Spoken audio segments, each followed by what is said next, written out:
للشيطان طيفا وإن للسلطان سيفا.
من هذا الغريب؟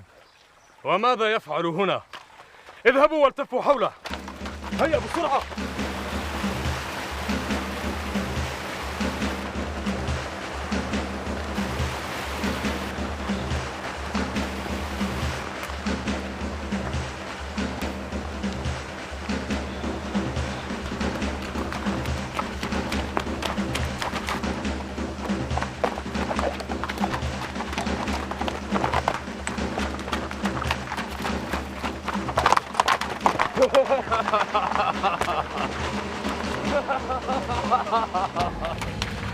لن تلحق بها فدعها.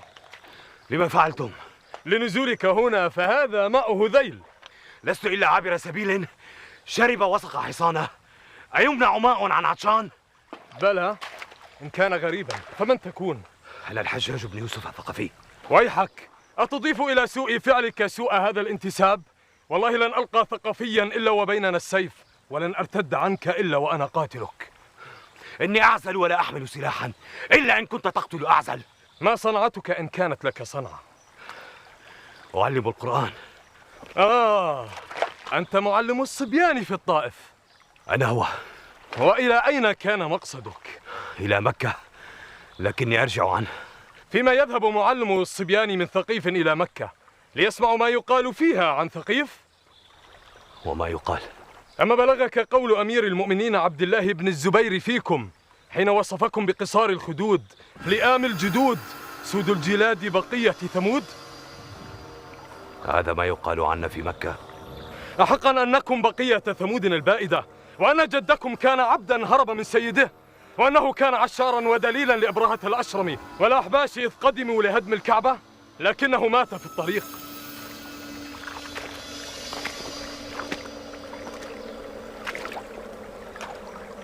هذا ما يتحدثون عنه في مكة. وغيره، وما أنت إلا من نسل ذاك العبد. السيف للحر، أما العبد فله الصوت.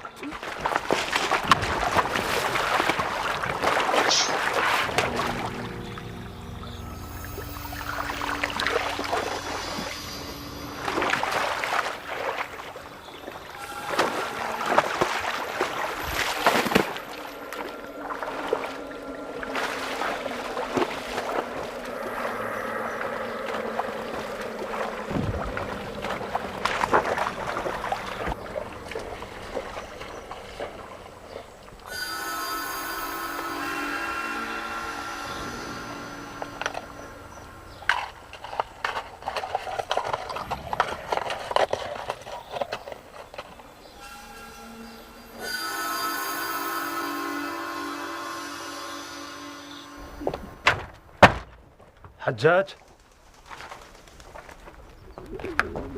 كليب؟ لا يكلمني أحد الآن، أرجوك يا أبي.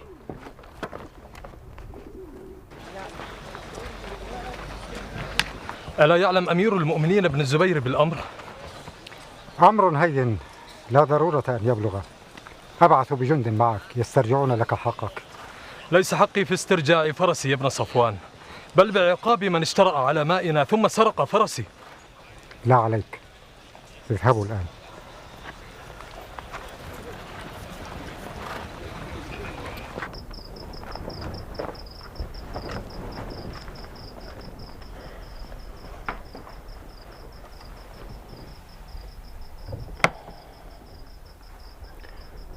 هون عليك يا حجاج. في داخلي نار تضطرم ولا تنطفئ. أيقال هذا في مكة؟ كليب، لا أرى أن عبد الله بن الزبير ينطق بهذا. إلى أين؟ أخرج إلى عتم هذا الخلاء لعله. خير لك أن تهجع ليلك يا حجاج، فيغسل الصبح ما بنفسك. أترى هذا يا أبي؟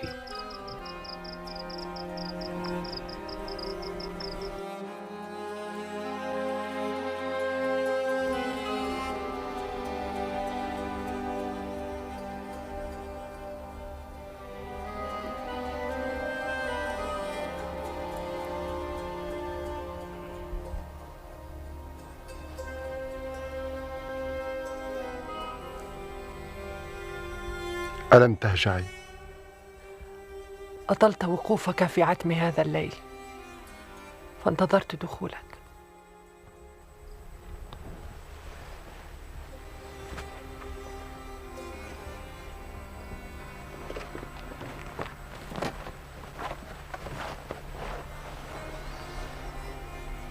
أهناك ما يقلقك؟ أجل يا عبد الله، الحال التي أنت عليها منذ زمن. ما بها حالي؟ لا تكتم عني يا عبد الله، أنا أمك وأعرف الناس بحالك. قد لا أرى ببصر الكليل ما تشي به ملامحك، لكني أنفذ ببصيرتي إلى أعماقك فيفزعني ما يموج فيها. خلوتك التي تطول ليست خلوة لنفسي يا أماه، إنها وقوف بين يدي الله سبحانه وتعالى. والناس الذين بايعوك خليفة وأميرا للمؤمنين، وهل قلقي وأرقي إلا لأجلهم؟ فلا تحتجب عنهم إذن، وقد فعلت في الآونة الأخيرة.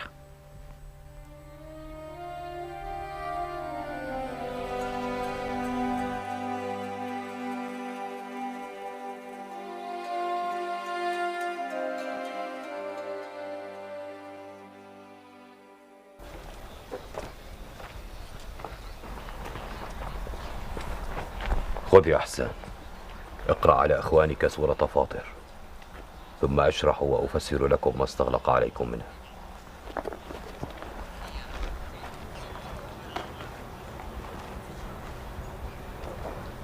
أعوذ بالله من الشيطان الرجيم. بسم الله الرحمن الرحيم.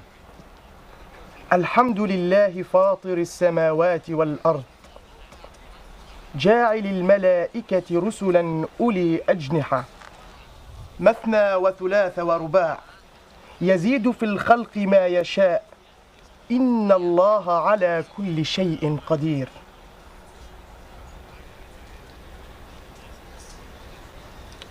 صدق الله العظيم.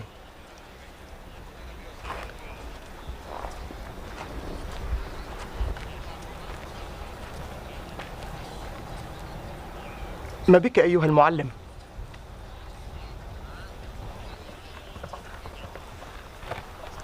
انصرفوا أنتم اليوم وتأتون في الغداء.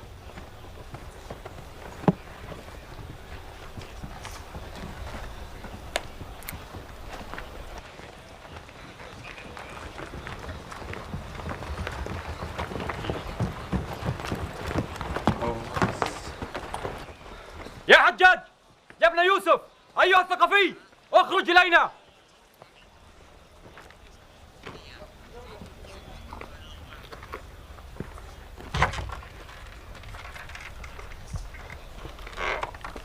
من أنتم؟ وماذا تريدون؟ جنود أمير المؤمنين ابن الزبير. أهذه الفرس لك؟ إنها لذلك الذي يقف عندها. فتقر بسرقتها؟ أقر بأنها ليست لي، ولا أقر بسرقتها. أما أنبأكم ذاك الفتى كيف وصلت هذه الفرس لي؟ بلى، بأنك سرقت فرسه. بل استبدلت فرسي بفرسه لكي أبلغ بها داري، وقد بلغت، وهاكم الفرس خذوها. أنت تكذب. ويحك، إن عتني بأي صفة إلا الكذب. وتجرؤ على هذا؟ سنرجع إليك، وإنك لا تعرف عقوبة السارق يا معلم الصبيان. هيا.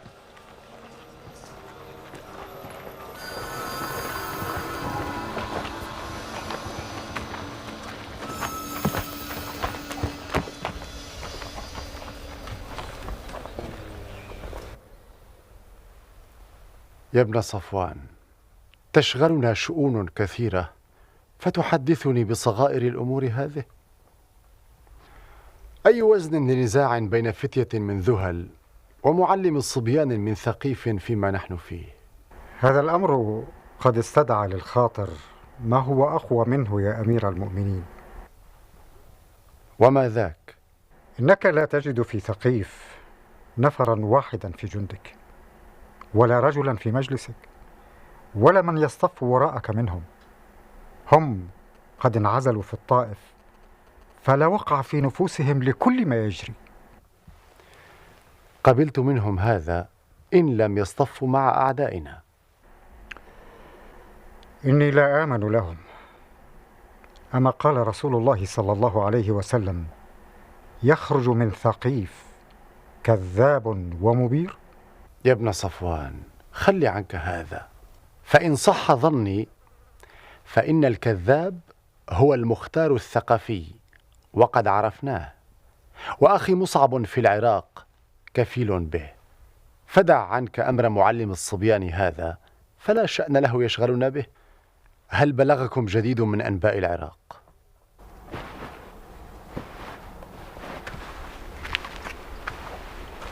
كليب، أتهجر ديارك لنزاع عابر؟ بل لأن هذه الديار لم تعد تتسع لي، صارت تضيق علي.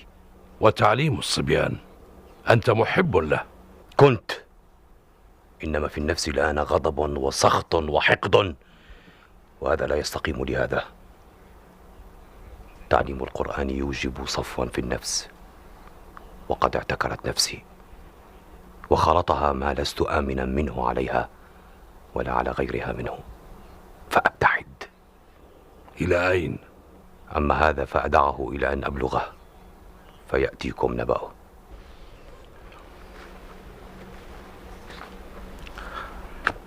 لا أدري ما أقول، وإن قلت لا أحسبك تمتثل لقول. لا يا أبي، لا أمتثل لقول يقعدني عما عزمت عليه، ففي النفس ما يغلب كل قول.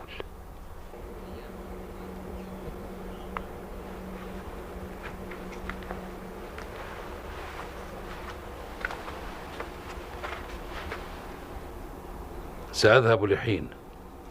حدثه يا محمد. لا تقل شيئا يا محمد، لا تقل شيء. بعد أن هان أمرنا فصارت فتية مكة يجترئون علينا ونضرب بصيات ابن الزبير، فالقول الآن غير ما تقولون.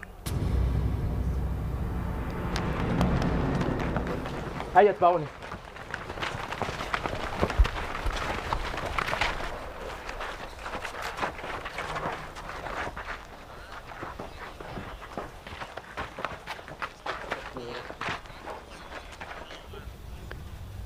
ما الذي أتى بكم؟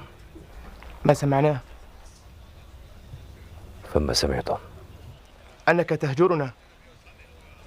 لست أهجركم، فمنكم أثر في نفسي لا يزول. تغادرنا وتغادر الطائف.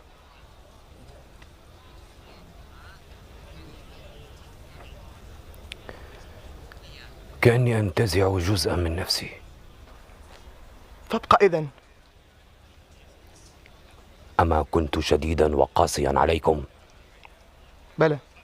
فيما تمسككم به.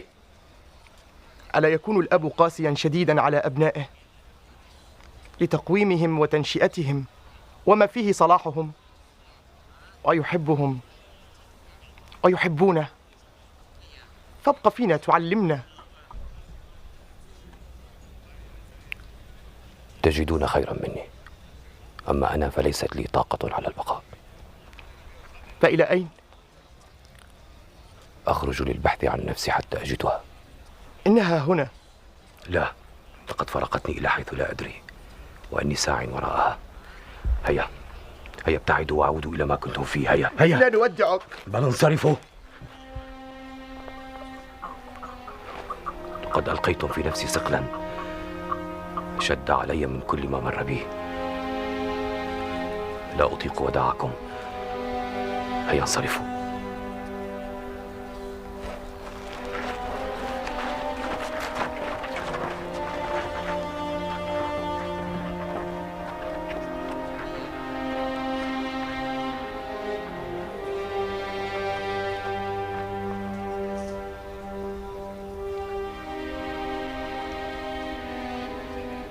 فما ابتلت عيناي بالدمع من قبل،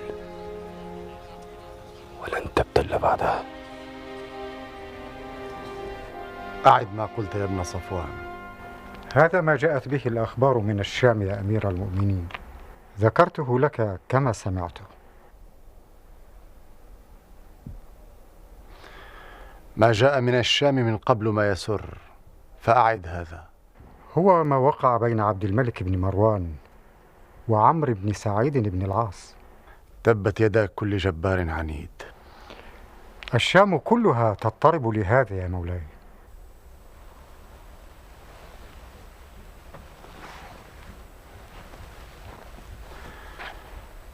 لا شأن للشام وأهلها بما يقع بين بني أمية. سيهلك هؤلاء بعضهم بعضا لتراميهم على الملك والسلطان وتنازعه، فما هم إلا مغتصبون هالكون.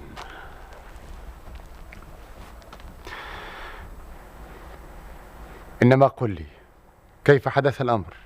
علمت يا أمير المؤمنين أن عبد الملك كان قد عزم على الخروج بجيشه إلى العراق لحرب أخي مصعب، فأناب عنه عمرو بن سعيد بن العاص، فأوكل إليه هذا الأمر في الشام في غيبته.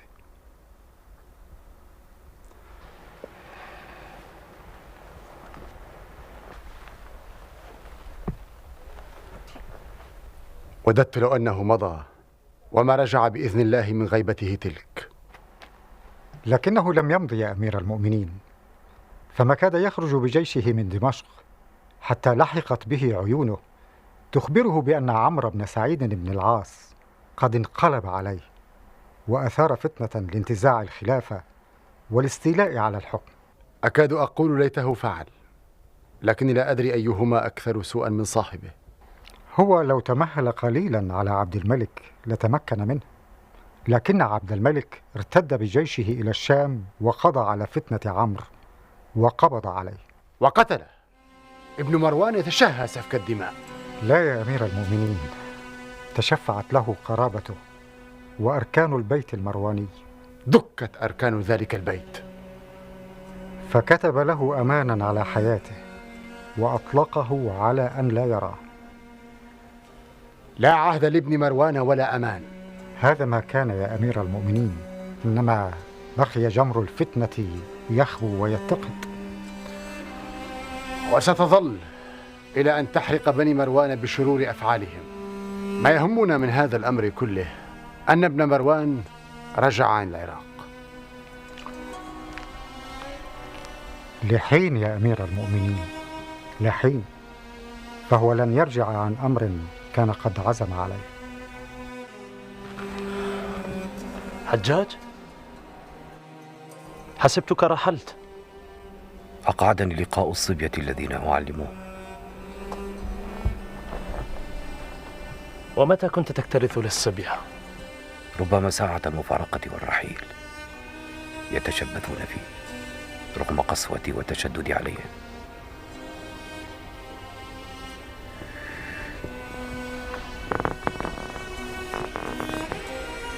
أتدري يا محمد، لقد تراءت لي رؤيا. وما تلك؟ استذكرت ما كان من أمر الرسول صلى الله عليه وسلم مع أهل الطائف حين جاءهم بدعوة الحق إلى دين الحق، فردوه ورماه الصبية بالحجارة وأذوه فأخرجوه.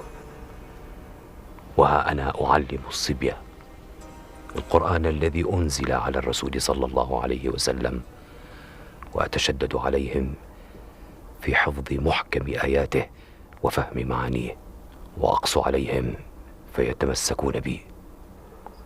فلم تغادر؟ يعز علي مفارقة الطائف، لكنها ضاقت بي. أي نوازع تهيب بك للخروج إلى مقصد لا تدري إلى أين ينتهي بك؟ بل أدري. ألا تفصح عن مقصدك؟ لك أنت، فاكتمه عن غيرك.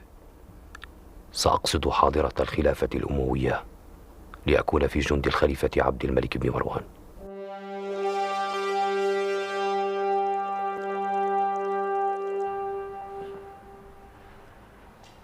تلكأت يا ابن زنباع بعد الشقة يا مولاي. لو كنت قاصدنا لمطلب أو مكرمة لطرت إلينا. كل وقوف بين يدي أمير المؤمنين هو مكرمة يكرمني بها. كفى يا ابن زنباع، لا تراوغ فأنت قائد جند. هل قصرت في فعل يا مولاي؟ ثقلت همتك وتراخت همم جندك. أين كنت مما جرى؟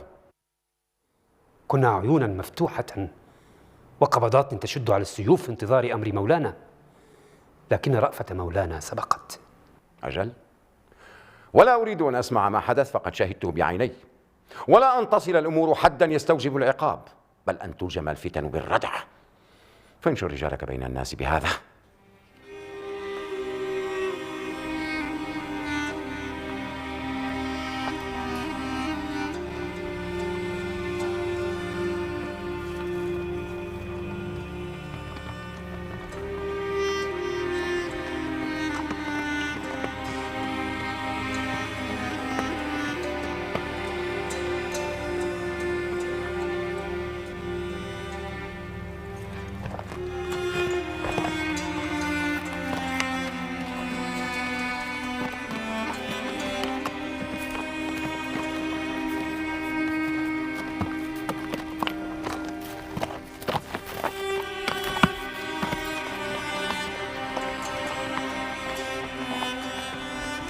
كان عليك أن ترده يا محمد. لم تستطع أنت يا أبي، فهل كنت أقدر؟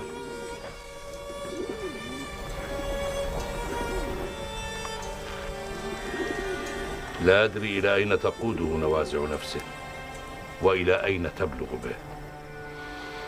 ألم يفصح عن وجهته؟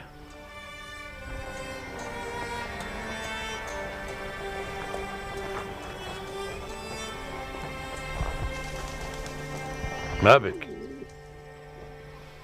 قد أفصح يا أبي وأرادني أن أكتم، ولكنني لا أكتم عنك وأنا أراك على هذه الحال.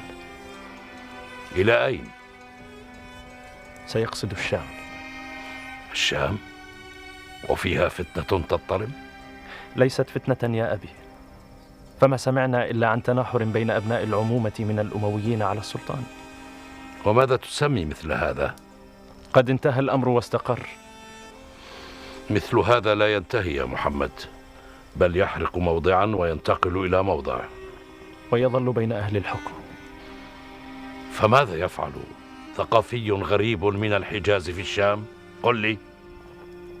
يا أبي، دعك من الحجاج ولا تنشغل بأمره، فما رده الكلام وهو حاضر بيننا، فهل يرده وقد غاب؟ أبي، أنت بحاجة إلى الهجوع والراحة، فقد أثقلت على نفسك، فاذهب إلى النوم. لم يدع لي كليب هجوعا ولا راحة.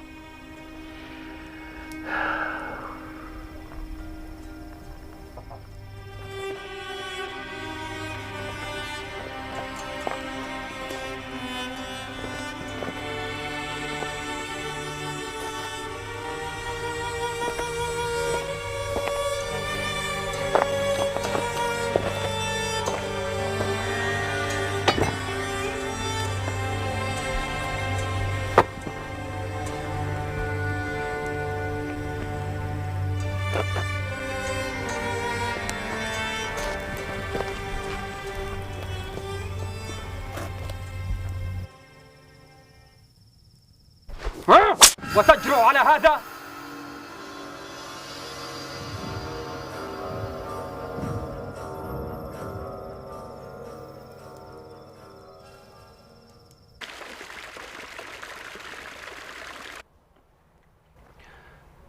لا أريد أن أكرر على أسماع أمير المؤمنين ما يقوله عمكم يحيى بن الحكم.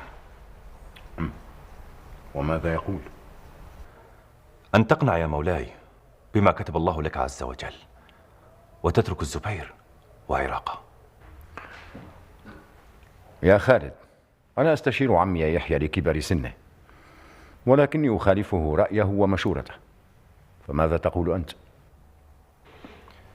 إن العام عام جدب، وحاربت 2 سنين، وقد نصرك الله بنصره، فإن تقيم عامك هذا. بئس الرأي، ولكن ليس هذا مقام الحديث عن الحرب والحكم. دعني أذهب إلى جلسة الشعر والسمر. هل جهزتم الناقة؟ على خير ما يرام، وقد زينت وحملت بما أمر به أمير المؤمنين من العطايا والأموال. حسنا، فالزمها إلى أن أبعث إليك لمن تعطى. ما هذه النقية مولاي؟ إن أذنت لي أن أسأل. أتصبرني على قتال مصعب بن الزبير ولا تصبر على حكاية ناقة؟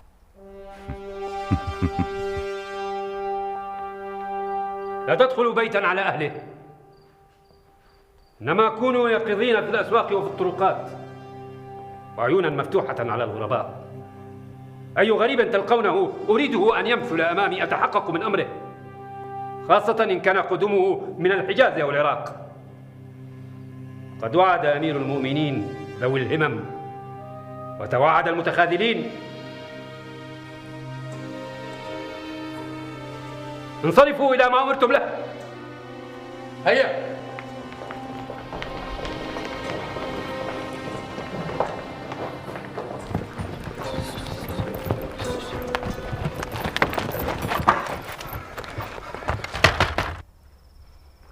من في هذا الليل؟ ابقى أنت يا أبي.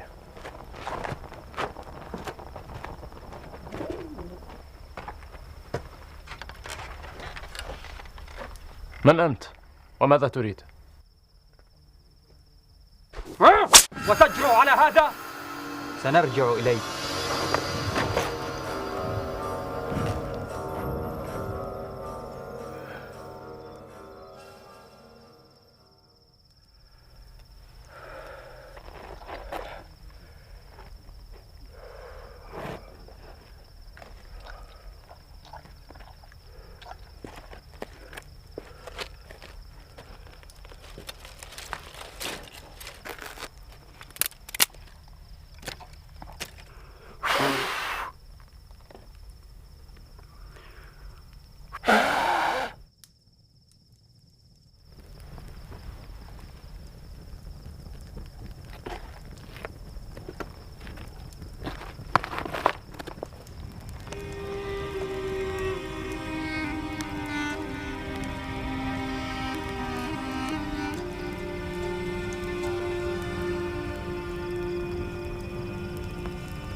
لقد فاتكم.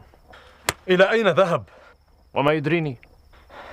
فأنت أخوه، ولا بد أنك تعرف. أما أنه باق في الحجاز فتجدونه، وأما أنه ذهب إلى العراق وفيه مصعب بن الزبير فيرده إليكم، أو أنه ذهب إلى الشام فاطلبوه عند عبد الملك بن مروان. أتهزأ؟ لقد سألت فأجاب. لا طاقة لمعلم الصبيان هذا على كل ما ذكرت. فقد هان عليكم الأمر إذن، فانتظروه وأذنوا لي. بل سنذهب، ولكن سنرجع، ولن يفلت منا. سأظفر به يوما. هيا.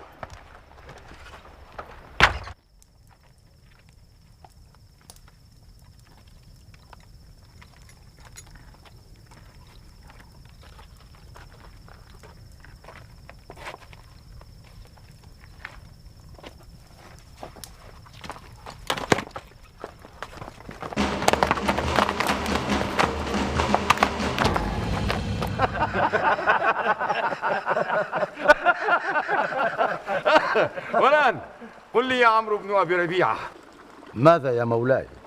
كيف حدث أنك لم تمدحني بشعرك وما مدحت أحدا من الخلفاء قبلي؟ لا أمدح بشعري الرجال، فقد قصرته على مدح النساء، فاعذرني في هذا. لقد كنت فريدا فيه، وإني أعذرك، فالنساء لسن للمدح بل للغزل والتشبب. ها أنتم جميعا هنا. لو كان بيننا المجنون لكن كثير اشتهر بصاحبته عزة واقتصر عليها، وجميل اشتهر ببثينة واقتصر عليها. أما أنت فقد أكثرت من ذكر النساء. يا مولاي قد قنعا وطمعت. وعفاف أفحشت. لكني نلت من النساء وما نالا، وتمتعت وحرما، فمن صاحب الكسب بيننا؟ سنرى بعد قليل. أرأيتم الناقة على باب القصر؟ رأيناها وقد بولغ في تزيينها. بل بلغ بما تحمله. هذه الناقة وما عليها ستكون لواحد منكم، فليقل كل منكم بيتا في التشبب، ومن يظهر على أصحابه تكون له الناقة. لنبدأ بك يا جميل. ولو أن راقي الموت يرقى جنازتي بمنطقها في العالمين أحييت. وماذا عندك يا أبا الخطاب؟ فليت الثريا في المنام ضجيعتي، لدى الجنة الخضراء أو في جهنم. الناقة لك يا صاحب جهنم، فخذها وانصرف وما عليها، ولكم هبات أخريات.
السلام عليك. وعليك السلام. من الرجل؟ أنت القادم إلي، فلي أن أسأل. بل أنت الغريب عن هذه الديار.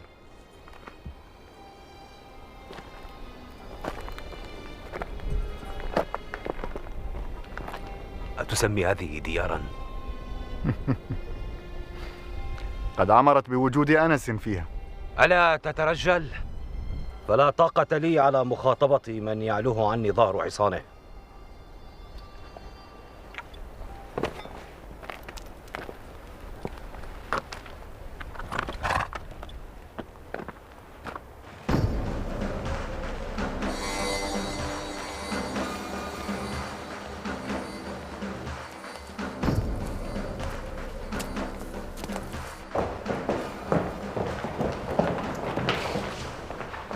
سأتهيأ للخروج إلى العراق وقتال مصعب بن الزبير، فقد طال صبري عليه حتى نفد.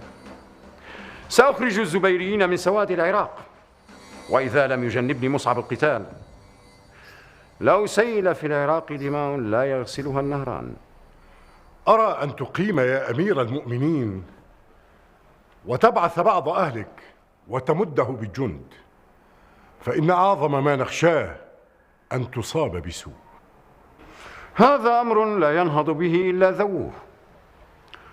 مصعب شجاع من بيت شجاعة، ولكن لا علم له بالحرب، ومعه من يخالفه ومعي من ينصح لي. سأسير إليه حين يحين الأوان. مولاي، ما الأمر؟ بالباب عزة العذرية وبثينة العذرية. في هذا الوقت؟ أصرفهما؟ ويلك، أتصرف عروستا الشارع العذري عن بابي؟ لا لا لا لا لا، أدخلهما. سألقاهما ولكن ليس في هذا المجلس. اعذرني يا عبد العزيز.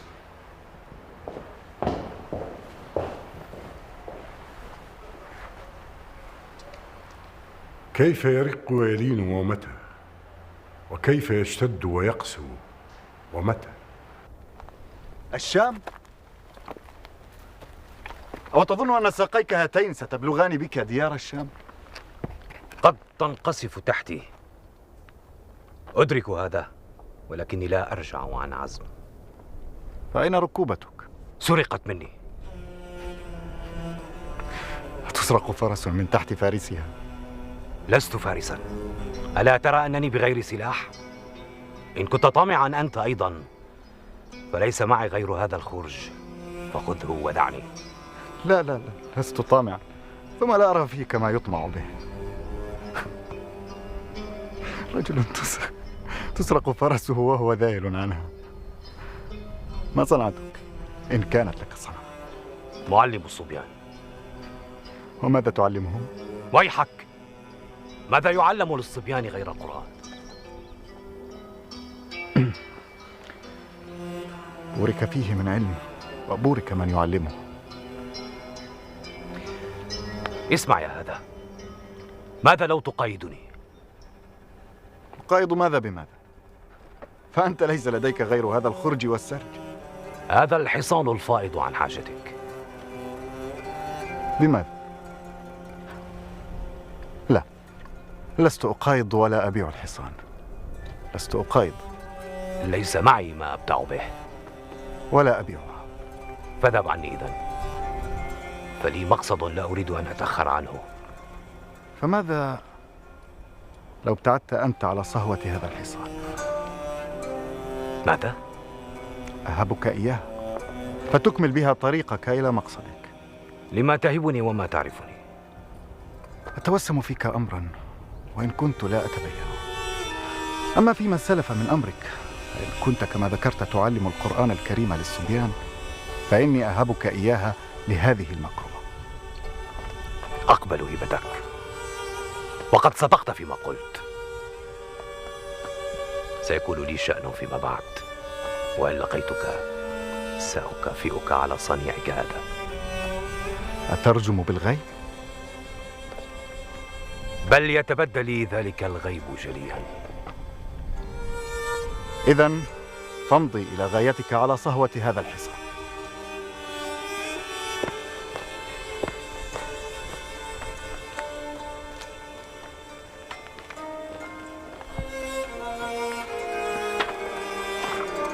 إن كنت عائدا للشام كما ذكرت، فإنني عائد إليها بعد أن أبلغ غايتي. لعلني ألقاك ثانية.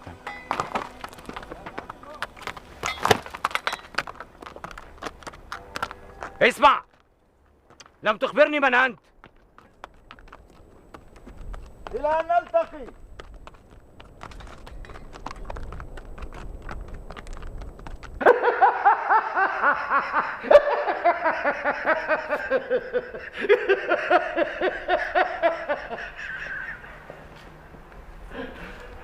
ما الذي يضحك أمير المؤمنين؟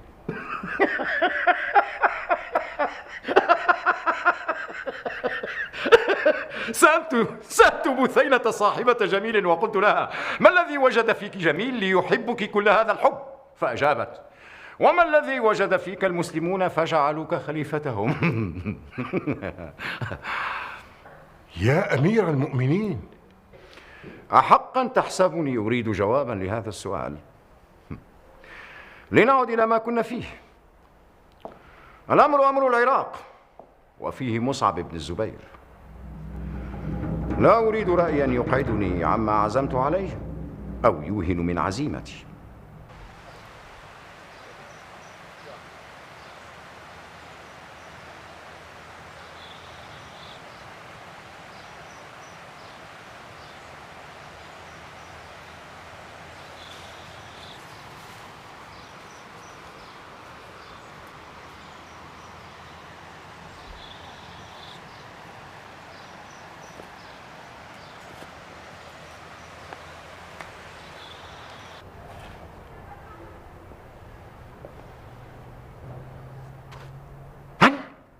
عمرو بن سعيد بن العاص. سمعت،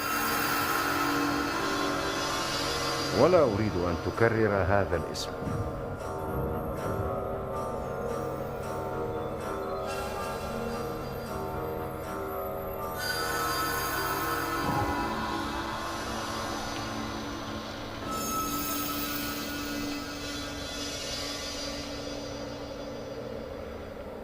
ما الذي جاء به؟ عهد الأمان الذي قطعته يا أمير المؤمنين. ربما جاء إلى أعتاب أمير المؤمنين شاكرا فضله. لا أمان لمن خان، لا أمان لمن خان وخلع الولاء. ومن نازعنا الملك نازعناه حياته. يا مولاي، قد كتبت له الأمانة على حياته. إنما الأمان رهن بابتعاده. وله عند أمير المؤمنين شفاعة. أية شفاعة؟ أية شفاعة؟ أي شفاعة لرجل ما أن عزمت على الذهاب إلى العراق لقتال مصعب بن الزبير وأمنته على ما ورائي حتى وثب طامعا فردني عما عزمت عليه. أية شفاعة؟ إن كنت تقصد النساء والنسب فلا علاقة لصلة الدم ولا للنساء بأمور الحكم والملك يا عبد العزيز، فلا تذكر ذلك ثانية.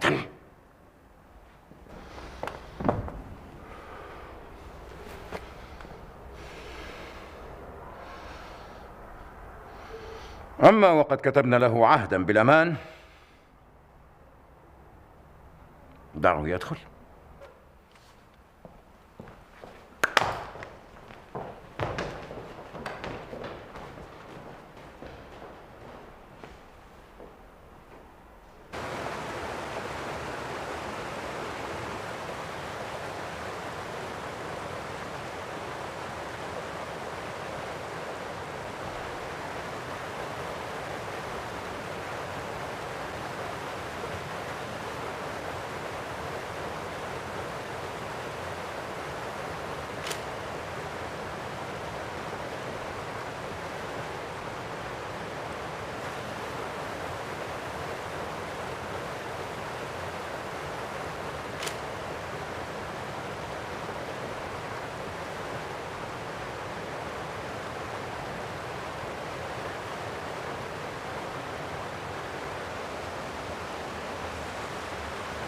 أعوذ بالله من الشيطان الرجيم. بسم الله الرحمن الرحيم. الحمد لله فاطر السماوات والأرض، جاعل الملائكة رسلا أولي أجنحة. وتجرؤ على هذا؟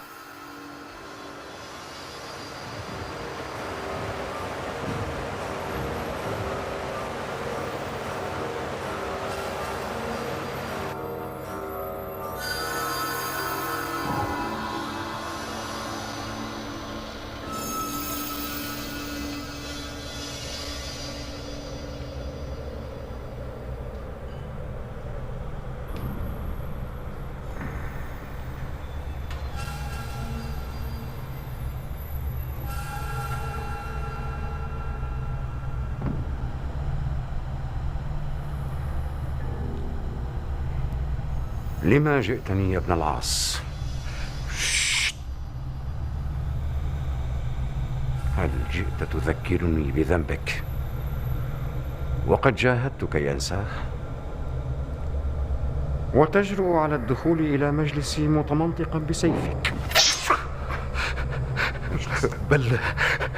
بل متمنطقا بعهد الأمان الذي وضعه أمير المؤمنين في عنقي. لا عهد لمن نازعته نفسه إلى خلع الولاء ووثب طامعا، وما كان الأمان إلا لكي لا أراك ثانية. لما جئت وجهك؟ لما سعيت إلى هلاكك؟ يا مولاي، اقتله يا عبد العزيز. أنا خارج للصلاة ولا أريد أن أراه عندما أعود.